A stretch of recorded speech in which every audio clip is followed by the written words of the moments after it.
12 বছর নয়, এবার 144 বছর পর আয়োজিত হতে চলেছে মহাকুম্ভ মেলা। আগে জেনে নি কুম্ভ মেলা কি। সনাতন ধর্মে কুম্ভ মেলার একটা আলাদাই মাহাত্ম্য আছে। এটি সারা বিশ্বের সবচেয়ে বড় ধার্মিক মেলা। এই মেলা প্রতি 12 বছর অন্তর পালন করা হয়, যেখানে সমগ্র বিশ্ব থেকে কোটি কোটি মানুষ অংশগ্রহণ করেন আর পবিত্র নদীতে স্নান করেন।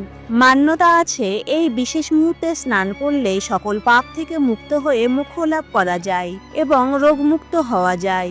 এবার দেখা যাক কেন 12 বছর পরই কুম্ভ মেলা হয়। পৃথিবীর সবচেয়ে বড় এই মেলার আয়োজন কয়েক মাস আগে থেকেই শুরু হয়ে যায়।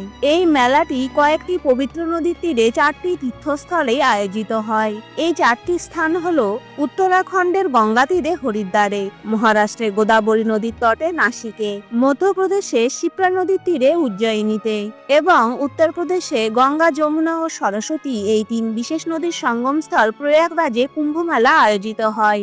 মান্যতা আছে, যখন বৃহস্পতি কুম্ভ রাশিতে এবং সূর্য মেষ রাশিতে প্রবেশ করে তখনই মহাকুম্ভ মেলার আয়োজন হয়। প্রয়াগের কুম্ভ মেলার মাহাত্ম্য সবচেয়ে বেশি। বলা হয় প্রয়াগের কুম্ভ মেলা 850 সাল পুরনো। বলা হয় আদি শঙ্করাচার্য এই মেলার সূচনা করেছিলেন। পরবর্তীতে শঙ্করাচার্যের শিষ্যগণ সন্ন্যাসী ও অঘরীদের জন্য সঙ্গম তটে শাহী স্নানের ব্যবস্থা করেছিলেন। আবার কোনো মত অনুসারে কুম্ভ মেলা সমুদ্র মন্থনের আদি সময় থেকে আয়োজিত হয়ে আসছে। বলা হয় সমুদ্র মন্থনের সময় অনেক অমূল্য বস্তু, প্রাণী, অপ্সরা প্রভৃতির আবির্ভাব হয়েছিল। তার মধ্যে সবচেয়ে যে বস্তুর প্রাপ্তি নিয়ে দেবদৈত্যের মধ্যে ঝগড়া আরম্ভ হয় তা হলো অমৃত। এই অমৃতের কুম্ভ বা কলস নিয়ে টানাটানি করার সময় কিছু অমৃতের ফোঁটা পৃথিবীতে পড়ে যায়। পৃথিবীর যে যে স্থানে এই অমৃতের ফোঁটা পড়েছিল সেই বিশেষ স্থানগুলিতে কুম্ভ মেলার আয়োজন করা হয়। অমৃতের বিন্দু পড়েছিল হরিদ্বার, নাসিক, উজ্জয়িনী ও প্রয়াগে। তখন থেকে এখানে প্রতি 12 বছর পর পর কুম্ভ মেলার আয়োজন করা হয়।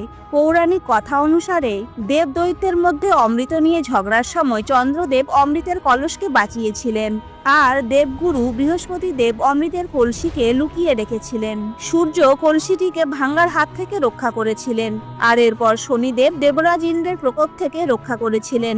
তাই যখন এই প্রত্যেকটি গ্রহের সংযোগ একই রেখাতে হয় তখন মহাকুম্ভের আয়োজন করা হয়। এই গ্রহগুলির মিলনেই অমৃতের কলসের রক্ষা হয়েছিল। এরপর ভগবান নারায়ণের সাহায্যে দেবতারা অমৃত প্রাপ্ত করেছিলেন। শাস্ত্র অনুসারে পৃথিবীর 1 বছর দেবতাদের কাছে তা একদিনের সমান। দেবদৈত্যের মধ্যে অমৃত নিয়ে যুদ্ধ 12 দিন চলেছিল, যা পৃথিবীতে 12 বছরের সমান। তাই 12 বছর অন্তর কুম্ভ মেলার আয়োজন করা হয়। আবার বৈদিক জ্যোতিষ অনুসারে বৃহস্পতি একটি রাশিতে 1 বছর থাকে আর রাশিচক্র ঘুরে পুনরায় সেই রাশিতে আসতে 12 বছর সময় লাগে। তাই 12 বছর অন্তর এই সকল পবিত্র স্থানে কুম্ভ মেলার আয়োজন করা হয়। এবার দেখা যাক কুম্ভ মেলা কত প্রকার। সাধারণত কুম্ভ মেলা 5 প্রকার: মহাকুম্ভ মেলা, পূর্ণ কুম্ভ মেলা, অর্ধকুম্ভ মেলা, কুম্ভ মেলা ও মাঘ কুম্ভ মেলা। মহাকুম্ভ মেলা এটি কেবলমাত্র উত্তরপ্রদেশের প্রয়াগে আয়োজিত হয়। 12টি পূর্ণকুম্ভ অনুষ্ঠিত হওয়ার পর অর্থাৎ 144 বছর পর এই মেলা আয়োজিত হয়। পূর্ণ কুম্ভ মেলা এটি 12 বছরে একবার হয়। ভারতের 4টি স্থানে হরিদ্বার, নাসিক, উজ্জয়িনী ও প্রয়াগে এই মেলার আয়োজন করা হয়। অর্ধ কুম্ভ মেলা 6 বছর পর ভারতের 2টি স্থানে হরিদ্বার ও প্রয়াগে এই মেলা অনুষ্ঠিত হয়। কুম্ভ মেলা এই মেলা প্রতি 3 বছর পর পর আয়োজিত হয়। এই মেলাতে লক্ষাধিক লোক আধ্যাত্মিক উৎসাহের সঙ্গে যোগদান করেন এবং এই মেলা দেশে 4টি আলাদা আলাদা স্থানে আয়োজিত হয়। মাঘ কুম্ভ মেলা একে ছোট কুম্ভ মেলাও বলা হয়, যা প্রতি বছর মাঘ মাসে কেবল প্রয়াগেই আয়োজিত হয়। 2025 সালে প্রয়াগে যে কুম্ভ মেলার আয়োজন করা হয়েছে সেটি হলো মহাকুম্ভ মেলা, যা প্রতি 144 বছর পর একবারই আয়োজিত হয়। অর্থাৎ 12 বছর পর পর 12টি পূর্ণ কুম্ভ মেলা সম্পন্ন হওয়ার পরই অনুষ্ঠিত হয়। এই মহাকুম্ভের জন্য 144 বছর অপেক্ষা করতে হয়। 2025 সালে মহাকুম্ভ স্নান শুরু হবে পৌষ মাসে পৌষ পূর্ণিমার দিন থেকে, যেটি পড়েছে 13 জানুয়ারি 2025 এবং মহাশিবরাত্রির দিন, যা 26শে ফেব্রুয়ারি মহাস্নানের মাধ্যমে মহাকুম্ভ স্নান শেষ হবে। এবার দেখা যাক শাহী স্নানের তারিখগুলি কি কি আর কখন কখন স্নান করা উচিত।